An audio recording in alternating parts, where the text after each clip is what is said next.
La lettre de Paul aux églises de Galatie. Galatie chapitre 1. De la part de l'apôtre Paul et de tous les frères qui sont avec moi, j'ai été choisi comme apôtre par Jésus-Christ et par Dieu le Père qui l'a ressuscité d'entre les morts.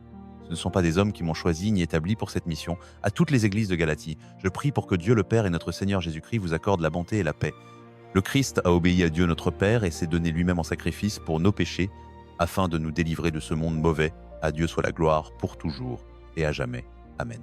Je suis étonné de voir que vous vous détournez si rapidement de Dieu qui vous a appelé par sa bonté pour croire à un autre message, alors qu'il n'existe en réalité qu'un seul véritable message. Mais certaines personnes vous troublent et veulent vous détourner de la bonne nouvelle concernant le Christ. Je prie pour que Dieu punisse quiconque vous annonce un message différent de celui que nous vous avons transmis, que cette personne soit l'un de nous ou même un ange venu du ciel. Je l'ai déjà dit et je le répète encore que Dieu punisse quiconque prêche un message différent de celui que vous avez déjà reçu. Je ne cherche pas à plaire aux hommes, je veux plaire à Dieu. Pensez-vous que je cherche à plaire aux hommes? Si c'était le cas, je ne serais pas serviteur du Christ. Mes amis, je veux que vous sachiez que le message que j'ai annoncé ne vient pas des hommes. Il ne m'a pas été donné ni enseigné par un simple homme, mais il m'est venu directement de Jésus-Christ lorsqu'il m'est apparu. Vous savez comment je vivais autrefois dans le judaïsme. Je persécutais avec cruauté l'Église de Dieu et j'essayais de la détruire. J'étais plus avancé dans le judaïsme que beaucoup de personnes de mon âge et j'obéissais strictement aux traditions transmises par nos ancêtres. Mais Dieu m'avait choisi avant même ma naissance. Dans sa bonté, il a décidé de me révéler son Fils afin que j'annonce son message aux nations païennes. Je n'ai consulté personne, je ne suis même pas allé à Jérusalem vers ceux qui étaient apôtres avant moi. Je suis allé immédiatement en Arabie, puis je suis retourné à Damas. 3 ans plus tard, je suis monté à Jérusalem pour rendre visite à Pierre et je suis resté 15 jours avec lui. Je n'ai vu aucun autre apôtre, sauf Jacques, le frère du Seigneur. Devant Dieu, je le déclare, je ne mens pas. Ensuite, je suis allé dans les régions de Syrie et de Cilicie.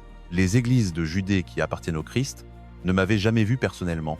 Elles avaient seulement entendu dire que celui qui autrefois les persécutait annonçait maintenant la foi qu'il cherchait auparavant à détruire, et à cause de moi, elles glorifiaient Dieu. Galates chapitre 2.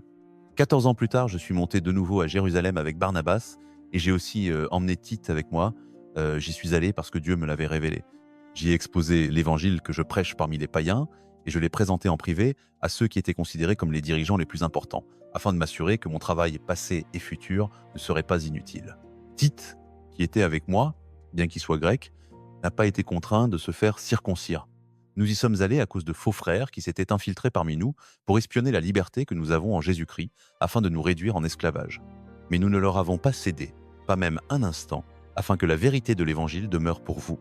Ceux qui étaient considérés comme des dirigeants importants, peu importe ce qu'ils étaient autrefois, car Dieu ne fait pas de favoritisme, ne m'ont rien ajouté.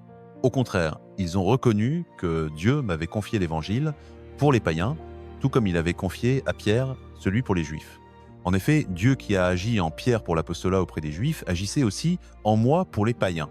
Jacques, Pierre et Jean, reconnus comme les piliers de l'Église, ont reconnu la grâce qui m'avait été accordée et nous ont donné, à Barnabas et à moi, la main d'association afin que nous allions vers les païens et eux vers les Juifs. Ils nous ont seulement demandé de nous souvenir des pauvres, ce que j'ai toujours eu à cœur de faire. Lorsque Pierre est venu à Antioche, je lui ai résisté en face parce qu'il était dans l'erreur. Avant l'arrivée de certains envoyés de Jacques, il mangeait avec les païens, mais lorsqu'ils sont arrivés, il s'est retiré par crainte des Juifs. Les autres Juifs ont aussi usé de dissimulation avec lui, au point que même Barnabas s'est laissé entraîner. Mais voyant qu'il ne marchait pas droit selon la vérité de l'Évangile, j'ai dit à Pierre devant tous, « Toi qui es juif, tu vis comme les païens et non comme les juifs. Comment peux-tu forcer les païens à vivre comme des juifs?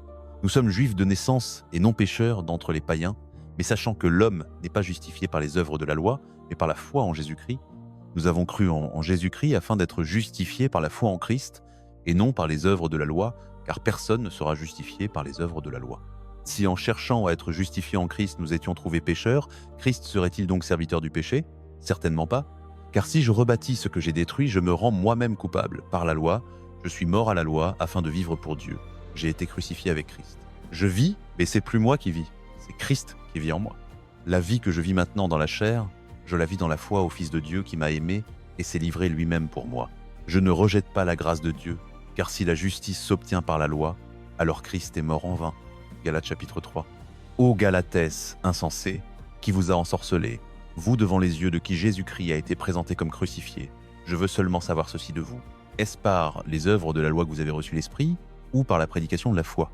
Êtes-vous à ce point insensé? Après avoir commencé par l'esprit, voulez-vous maintenant finir par la chair? Avez-vous tant souffert en vain, si toutefois c'est en vain? Celui qui vous accorde l'esprit et qui opère des miracles parmi vous, le fait-il par les œuvres de la loi ou par la prédication de la foi? Comme Abraham crut à Dieu, cela lui fut compté comme justice. Sachez donc que ceux qui ont la foi sont fils d'Abraham. L'Écriture, prévoyant que Dieu justifierait les païens par la foi, a annoncé d'avance cette bonne nouvelle à Abraham: toutes les nations seront bénies en toi. Ainsi, ceux qui ont la foi sont bénis avec Abraham, le croyant. Tous ceux qui s'attachent aux œuvres de la loi sont sous la malédiction, car il est écrit: maudit est quiconque n'observe pas tout ce qui est écrit dans le livre de la loi pour le mettre en pratique. Et que nul ne soit justifié devant Dieu par la loi, cela est évident, puisque le juste vivra par la foi. Or la loi ne procède pas de la foi, mais elle dit: celui qui mettra ces choses en pratique vivra par elles.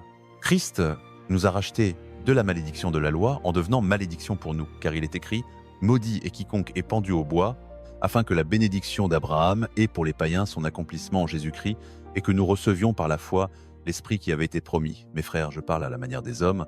Lorsqu'un testament est dûment établi, personne ne peut l'annuler ou y ajouter. Or les promesses ont été faites à Abraham et à sa descendance. Il n'est pas dit « et aux descendants », comme s'il s'agissait de plusieurs, mais comme parlant d'un seul, et à ta descendance, c'est à dire Christ. Voici ce que je veux dire. La loi, survenue 430 ans plus tard, n'annule pas une alliance auparavant établie par Dieu, de sorte qu'elle rende la promesse sans effet. Car si l'héritage venait de la loi, il ne viendrait plus de la promesse. Or, c'est par la promesse que Dieu a fait un don à Abraham. Pourquoi donc la loi?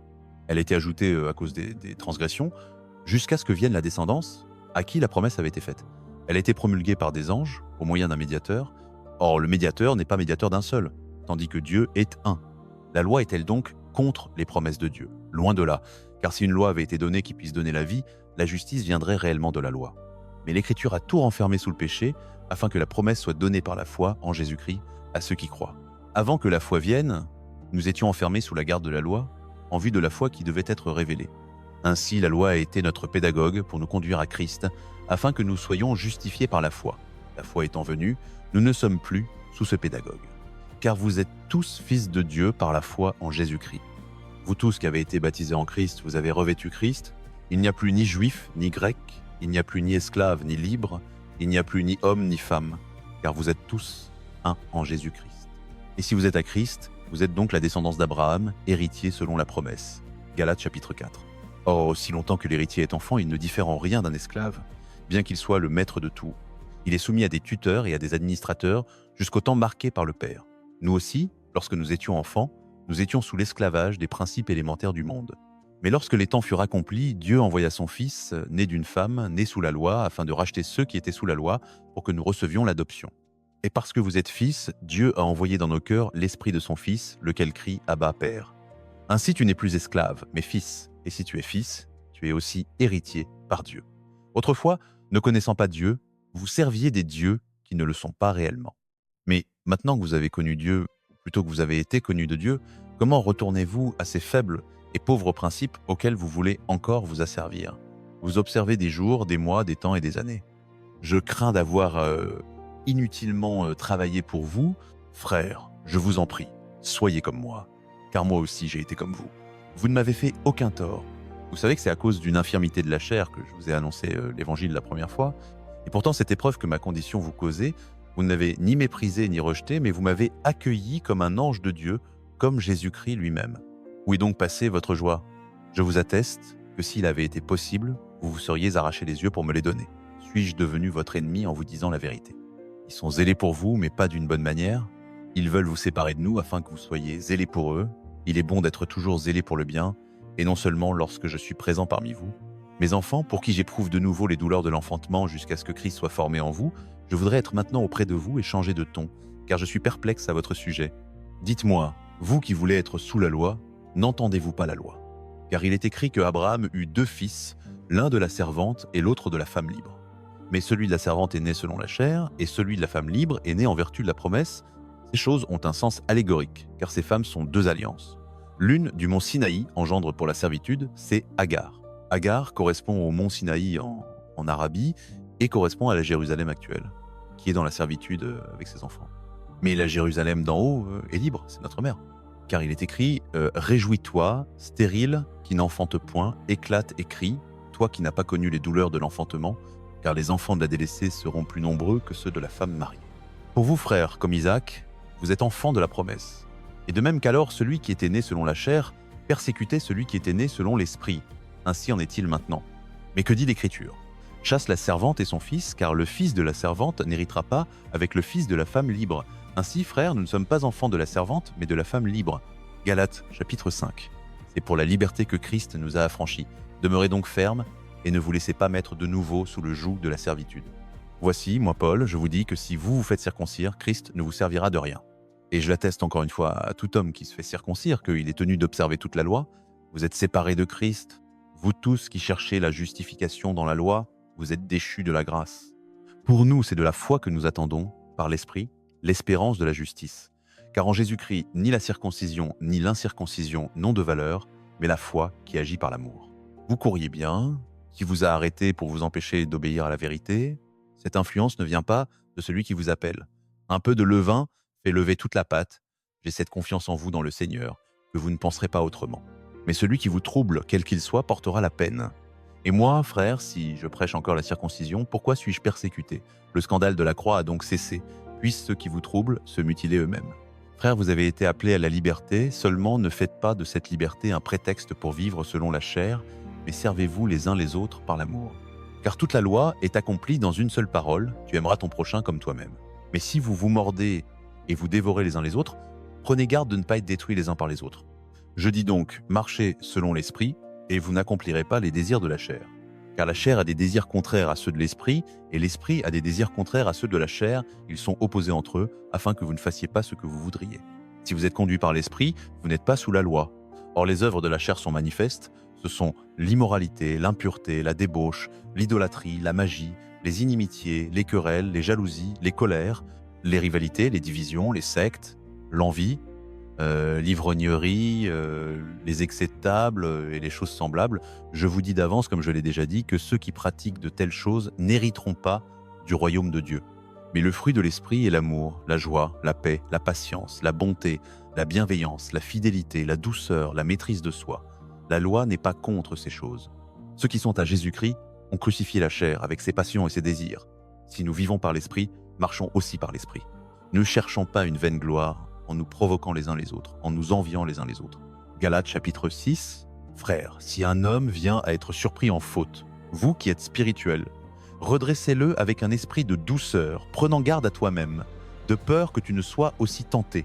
Portez les fardeaux les uns des autres, et vous accomplirez ainsi la loi de Christ. Si quelqu'un pense être quelque chose alors qu'il n'est rien, il s'abuse lui-même. Que chacun examine ses propres œuvres, et alors il aura sujet de se glorifier pour lui seul, et non par rapport à autrui. Car chacun portera son propre fardeau, que celui à qui l'on enseigne la parole fasse part de tous ses biens à celui qui l'enseigne. Ne vous y trompez pas, on ne se moque pas de Dieu. Ce qu'un homme aura semé, il le moissonnera aussi. Celui qui sème pour sa chair moissonnera de la chair la corruption, mais celui qui sème pour l'esprit moissonnera de l'esprit la vie éternelle. Ne nous lassons pas de faire le bien, car nous moissonnerons au temps convenable, si nous ne relâchons pas. Ainsi donc, pendant que nous en avons l'occasion, pratiquons le bien envers tous, et surtout envers les frères dans la foi. Voyez avec quelle grande lettre je vous ai écrit de ma propre main. Tous ceux qui veulent faire bonne figure dans la chair vous contraignent à vous faire circoncire, uniquement afin de ne pas être persécutés pour la croix de Christ. Car les circoncis eux-mêmes n'observent pas la loi, mais ils veulent que vous soyez circoncis afin de se glorifier dans votre chair. Pour ce qui me concerne, loin de moi la pensée de me glorifier d'autre chose que de la croix de notre Seigneur Jésus-Christ, par laquelle le monde est crucifié pour moi, comme je le suis pour le monde. Car ni la circoncision ni l'incirconcision n'est quelque chose, mais être une nouvelle créature. Paix et miséricorde sur tous ceux qui suivront cette règle, et sur l'Israël de Dieu. Désormais que personne ne me fasse de peine, car je porte sur mon corps les marques de Jésus. Frères, que la grâce de notre Seigneur Jésus-Christ soit avec votre esprit. Amen.